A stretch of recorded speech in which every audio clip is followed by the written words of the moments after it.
unsolved case, and it might be kind of well known in the UK, but I didn't know much about it when I first started researching it. I just want to move this light.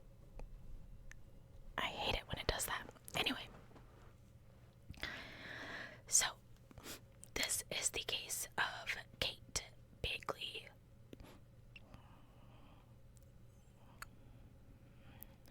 Kate embodied the kind of success and vibrant social life that a lot of people aspire to. At 32 years old, she had already established herself professionally. She had secured a senior position at a national compliance manager at a company called Centrica, which is a prestigious FTSE 100 gas firm. I already can't speak and I'm 2 lines into the video. Her incredible rise within this company spoke to both her intelligence and her exceptional work ethic. Her colleagues noted that her attention to detail and her dedication to excellence in everything that she undertook. But Kate was far more than just an impressive career. Her friends described her as the cornerstone of their circle, a loyal, dependable presence with an infectious smile and a generous spirit. She maintained a vast network of close friendships that were cultivated through years of being the kind of person that people could turn to without hesitation for anything. Kate's adventurous streak led her to travel widely, collecting experiences rather than possessions. I love that. She was always planning her next journey or expedition. The Walton-on-Thames area where Kate lived was typically peaceful, a suburban enclave where residents felt safe and community ties ran deep. So I'm going to apologize if I pronounce the Thames incorrectly. I have heard it 1,000 times and I feel like I still say it wrong, so just excuse me because I'm from Illinois and a lot of people say that wrong. So Kate had been out a couple weeks before this incident that I'm going to tell you about at a club called the CC Club in Piccadilly, central London. And she met a man there named Carl Taylor.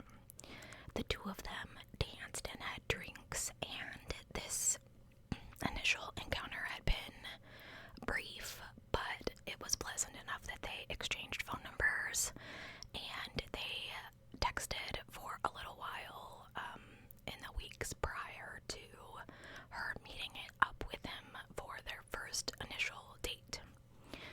Kate had an active social life, but she was selective about how she spent her time. The people that knew her the best said that she wasn't someone that would simply disappear without explanation. So when she did that, it was very strange. Her diligence extended to her personal life. She always kept people informed of her plans and her whereabouts, which is smart. So that brings us to the evening of May 30th, 2007. Kate got ready for what she viewed as just an ordinary first date, a chance to get to know someone new over drinks at a Richmond Hill pub. She arrived in her gray Volkswagen Golf, unaware that this seemingly ordinary weeknight would be her last one, or that the man she was meeting harbored a dark agenda concealed beneath his charming exterior. So when she walked into the Richmond Hill pub on the evening of Wednesday, May 30th, she was dressed cute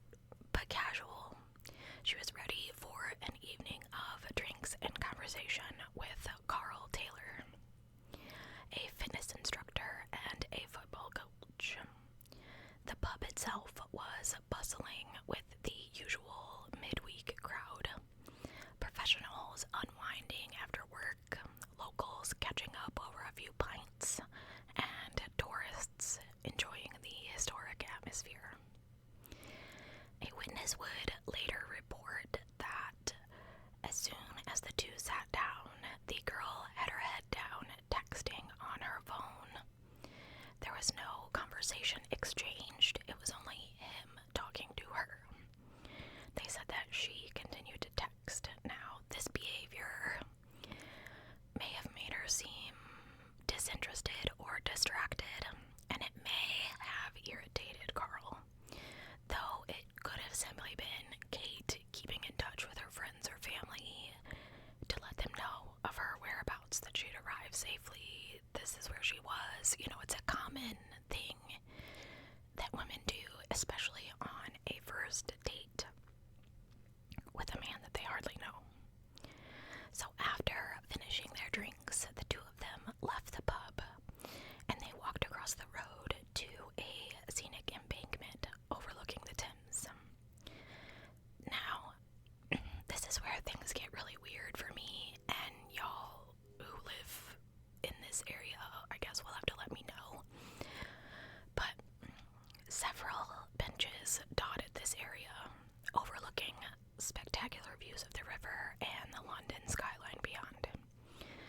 It was on one of those benches, in the fading light of this spring evening, that this date took a horrific turn. What Kate couldn't have known is Carl had arrived to their date with deadly intentions. Concealed up his literal sleeve was a pair of scissors and a knife, weapons that he had deliberately brought with him for this. Now, as they sat on the bench, something triggered Carl's attack. Whether it was premeditated from the start or sparked by some slight that Kate made against him is unclear, but the violence that erupted was savage and overwhelming. Carl Taylor launched his attack with such ferocity that Kate had little chance to even try to defend herself. Now, he is physically stronger, he's a fitness instructor, and he's trained in martial arts. So he uses his items to repeatedly stab her in the face, head, and neck. Her post-mortem autopsy would reveal more than 30 separate wounds. A frenzied assault that spoke of determination rather than passion or panic. Later on, blood evidence would be found on the ground near the bench, on the steps, and on the handrails leading back toward the pub.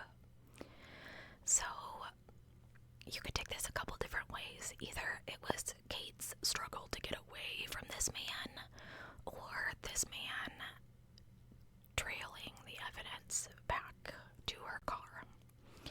So within minutes, the vibrant, successful businesswoman lay on the grass beside the Thames. Her life abruptly ended in what is described as one of London's most scenic spots. So, talk about this for just a second. When I was researching this case, there's not an exact time as to when he actually did this to her. And he's not very forthcoming with the details, as you may guess. I don't understand why no one saw anything, why no one helped her, no one heard her yell, nothing. I find that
basically calculated planning on his part to cover his tracks and bizarrely acquire the possessions of the woman whose life he had just taken.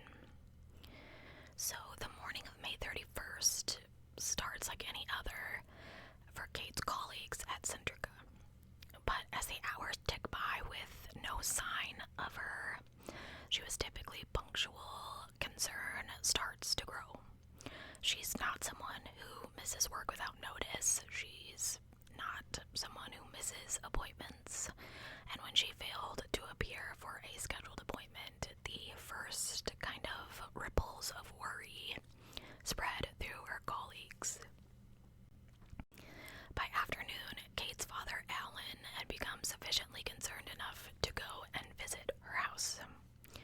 Finding it empty with no sign of disturbance, but also no indications as to where his daughter might be, he makes the decision to go to the police and report her missing. The initial response was swift but measured. Missing persons cases, particularly involving adults, don't often trigger quite the alarm that starts to involve major investigations. However, several factors quickly elevated Kate's disappearance in the eyes of law enforcement. Her impeccable record of reliability, the complete cessation of communication, and her failure to attend work or appointments all pointed to something beyond a simple decision just to take the day off. Officers began the standard procedures, checking hospitals, taking statements from her family and friends, and examining her house for clues. Kate's friends mobilized in an impressive search effort. They distributed missing person flyers throughout the area and quickly established a Facebook group to coordinate information sharing and updates on Kate's case, which is pretty notable given the fact that social media was still kind of in its infancy in 2007. So the investigation took its first significant turn when friends report receiving text messages from Kate's phone that seem kind of oddly out of character. The messages used phrases or words that did not match her typical texting style. I have often wondered if people would know they were not texting me. I don't know if there's a certain way I talk. So this raised immediate red flags for both her friends and investigators. When police searched her house, they discovered a second mobile phone, which led them to examine her communications more closely. So I think that she had two phones, one for work and one that was her personal. So the phone that they found text messages arranging the date with Carl for the evening before she was reported missing. Now, friends knew very little about this man except for that she'd met him at the club a few weeks earlier and they had been talking. This thin lead would provide a crucial clue for the case. Detectives from the missing persons unit decide that they're going to call this number associated with Carl. And he answers. He says, yes, I had a date with her that night, but he says she dropped him off at Twickenham, after which he caught a bus home, and he hasn't seen or talked to her since then. However, his story starts to unravel pretty much almost immediately. Investigators talk with his mom, who revealed that in the early hours of May 31st, her son had arrived home with a new Volkswagen Golf that he claimed that he had borrowed from a woman who needed it cleaned to take her children to school. Come on, man. You took it home. And he had been cleaning the vehicle meticulously. Further inquiries into Carl's behavior and actions revealed even some shopping vouchers that morning. Vouchers later identified as having been taken from Kate's glove compartment. He sold Kate's phone to one of his friends, and he'd also been bragging to his friends about his new car. Most damning of all, the CCTV footage captured Carl Taylor stopping at a petrol station to add just 1 pound worth of fuel to Kate's car, which is kind of weird because he's driving it without permission and he has no money, so I don't know why he's adding 1 pound of petrol to it. Whatever. People are strange. So the investigation starts accelerating rapidly. Officers learn that Kate's car had been spotted driving erratically over the bridge on late May 30th in the opposite direction of her house. A police officer had logged the vehicle's unusual movement, creating yet another crucial timestamp in the emerging timeline. By Sunday, June 3rd, just 4 days after Kate's disappearance, Detective Chief Inspector Mark Preston had been awake for more than 24 hours, coordinating the intensifying investigation. Carl Taylor had been arrested first on suspicion of kidnapping, and then re-arrested on suspicion of murder as the evidence mounted. Now, despite the circumstantial case building against him, Carl Taylor remained uncooperative, responding no comment to every question during formal interviews. Police secure a court order to extend his detention, hoping that the mounting evidence and additional time might loosen his lips a little. And then, just as DCI Preston had gone home to rest, his phone rang with news that would transform his investigation. Carl Taylor had confessed not only to killing Kate, but he was offering to lead police to where she was.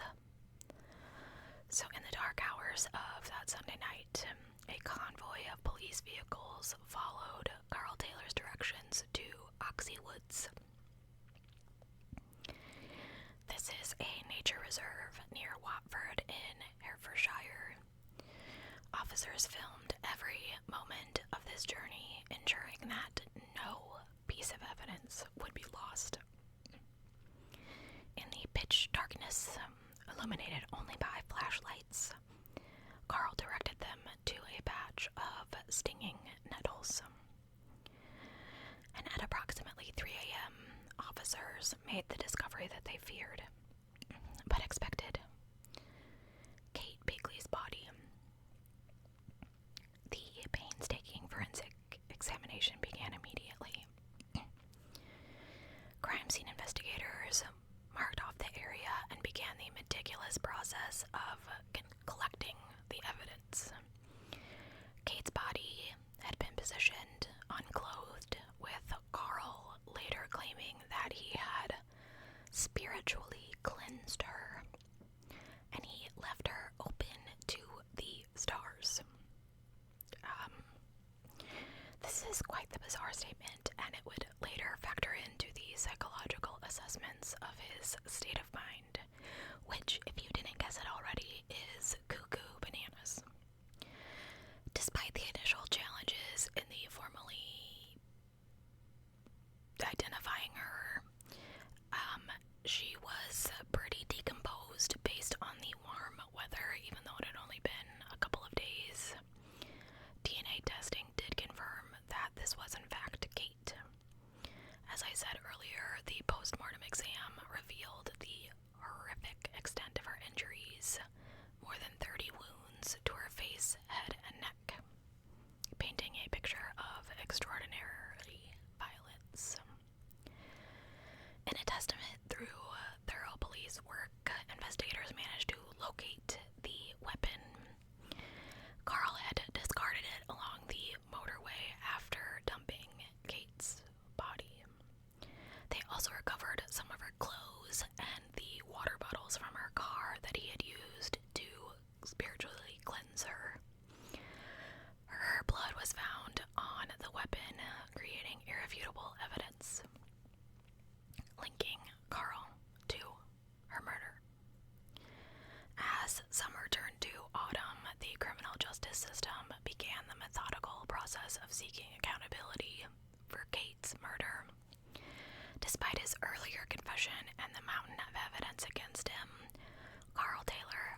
historic institution that has witnessed some of Britain's most notorious criminal cases. The public gallery was packed as the proceedings began, with many of the attendees being friends and family of Kate's, determined to see justice served for the women they had loved. During the trial, the prosecution presented a compelling and comprehensive case. They recounted how Carl and Kate had met on May 18th at the CC Club in Piccadilly. They had arranged to meet again on May 30th for a proper date at the Richmond Hill pub. Witnesses from the pub described how Kate appeared kind of disengaged during the date, frequently texting on her phone rather than conversing with Carl. The forensic evidence, as I said, was pretty conclusive. Blood matching Kate's DNA had been found at the scene, on the ground near the bench, on the steps, on the handrails leading back toward the pub. The weapon, recovered from where Carl had thrown it, contained Kate's DNA. Her car had been seen on CCTV footage with him driving it, and items belonging to her had been found in his possession or given away to people he knew. Perhaps most revealing about Carl Taylor's character and the calculated nature of this crazy crime was a letter he had written to Kate's family from his cell at the police station. In this rambling, pseudo-philosophical language, he acknowledged taking Kate's life while attempting to frame it as some form of spiritual transition. He said, quote, "I might have took your daughter's life, but we all know, some of us more than others, that her heart still beats in the good that we all do, and her soul lives on with all the good memories of her." End quote. Dude. So this letter, which police intercepted and withheld from Kate's family to spare them additional distress, demonstrated not remorse, but a crazy, disturbing attempt to reframe his actions in these poetic, mystical terms. It spoke to profound disconnection from reality and the actual gravity of what he had done. In a dramatic courtroom moment, the prosecution rolled up a piece of paper to mimic the weapon and handed it to Carl for him to demonstrate to the jury and the judge exactly how Kate could have inflicted more than 30 wounds to her own face, head, and neck, as his defense team claimed. His attempt to demonstrate the scenario was described by observers as ridiculous and embarrassing. Another disturbing element emerged during the trial. It was reported that while in prison awaiting trial, Carl had befriended two other notorious killers, and I've not covered either one of these cases, and I will if you're interested. Levi Belfield, who would later be convicted of Millie Dowler's murder, and Mark Dixie, who was convicted for the murder of Sally Ann Bowman. According to Laura Richards, former head of Scotland Yard's Homicide Prevention Unit, the three men had developed a relationship while in adjoining cells at Belmarsh prison, and had coached each other for their upcoming trials, comparing tactics and attempting to manipulate the prison psychologists. So you have three cuckoo bananas men sitting there trying to help each other get out of the situations that they're in. Yes, let's put them all in a big cage together and see what happens. So after hearing all of the evidence, the jury retired to consider their verdict, and in a shockingly short time, less than 2 hours, they returned with their decision. Guilty.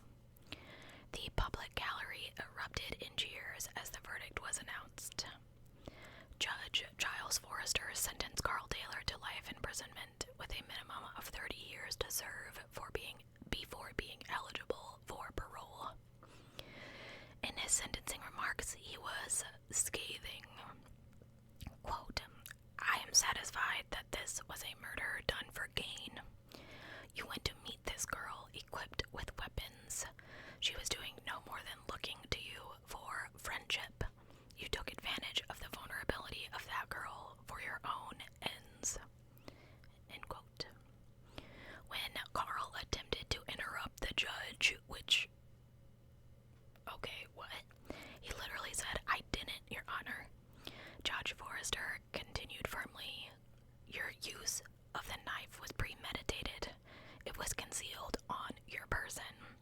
And then, having carried out this foul deed, you then took her away and callously concealed her body." He described Carl as arrogant, manipulative, and highly dangerous. After he was sentenced outside the courthouse, Kate's father, Alan, spoke briefly to the assembled press, and he said, quote, "I speak for all of us when I say our lives will never be the same again. Our family has been devastated, and life seems meaningless and empty without Kate." This case just blew my mind because it was a first date. I mean, I feel like even if she had been on her phone at the beginning of the date, she probably said, "I'm sorry, I was telling someone I arrived safely," and then they had a conversation. It is completely bizarre to me that no one saw this happening, heard anything, or tried to help. It wasn't even totally dark yet, according to the articles that I read. And if that one police officer had stopped him for driving erratically on that bridge, the case could have been solved a lot sooner. Not that they necessarily could have saved her, because I'm pretty sure she was deceased before he put her in the trunk. It's just absolutely asinine to me to think that this man then took this car home, told his mom that he borrowed it, and just thought that no one would catch him. Gave away her cell phone. He's giving away stuff from her car. I do have to think that part of this was kind of maybe because she told him she wasn't interested. I mean, she was found unclothed. So to me, that probably means that he assaulted her. Now, I didn't read about any assault in the autopsy report, but I didn't read the actual report. I just read, articles with it in there. So, either that or he actually spiritually cleansed her, which was basically him trying to get any evidence off of her with the water bottles that he randomly found in her car. But the man is cuckoo for Cocoa Puffs, and I never ever thought of anyone being in a prison or a jail with similar criminals and them talking over strategy and tactics and how to dupe the psychologists and stuff. I don't know why I never thought about that, but maybe we need to keep these people a little bit more separate, because I don't think this guy needed any help. So, quite an extremely sad case. I am glad that he told people where she was, so our family did not have to wonder. I imagine that those 4 or 5 days were enough of a terrible situation that I'm happy that he finally confessed, because it seemed like at first he wasn't going to. But, it just goes to show that no matter how diligent you are, no matter how careful you are, it takes only a split second for things to change. And sometimes you can't do anything about it. I mean, they were out in the open. She fully could have run away if she'd had the chance, but she didn't have the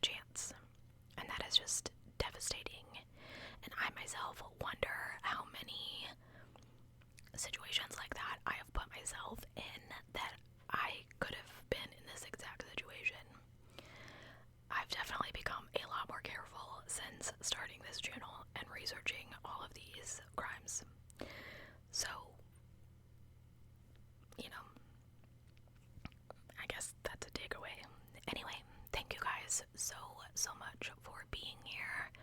I'm sorry, my voice is still just a hair rough. I can't hear out of my ear, and I'm still kind of scratchy, even when I'm speaking normally. This super flu, or whatever it is definitely hanging on. But at least I'm not coughing through videos anymore. Thanks again, guys, for your support, and I will see you next time for another video.